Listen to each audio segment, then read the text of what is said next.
pangestu. Bener ngendikane kakek Wirata yen to Alaswana Marta gawat keliwat. Nyatane aku bondo itu karo bangsaning Jim. Wah, Gundi Babu nyuwun pangestu. Muga-muga sikilku iki iso ngena raine Jim sing jeneng Sapu Jagat. Waduh!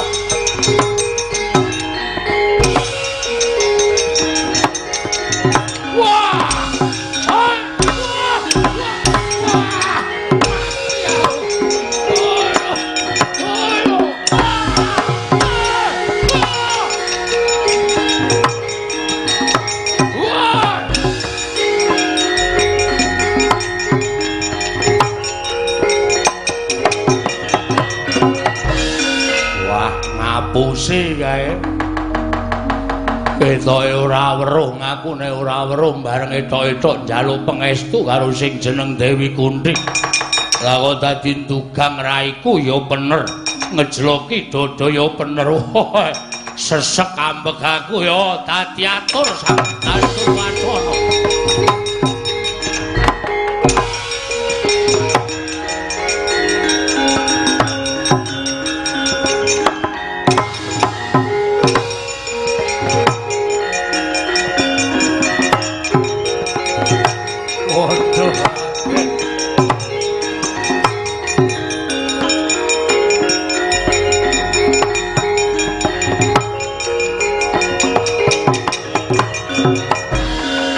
Samar pamoring sukma sinukmaya winayu ing asepi sumimpen teleng kalbu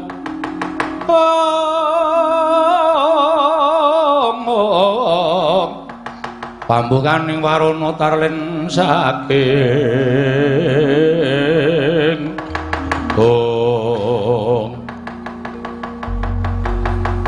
Sapu Jagat. Ana apa teko kowe mlayu-mlayu kaya bocah cilik? Waduh, Raden.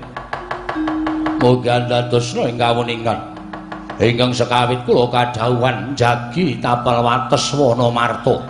Inggih negari Ngendraprasta. Negari bangsaning Jim. Mboten kanthi kanyana-nyana wonten satunggiling jejaka ingkang wantun ngrisak pepasrening praja ing Amarta. Ngrebahaken wreksa-wreksa ingkang ageng ndukiri sela-sela ingkang ageng satemah bubrah slangkrah kawontenanipun negari Ngamarta. Dumuli kula ngemutaken dhateng titah menika kula wau parandene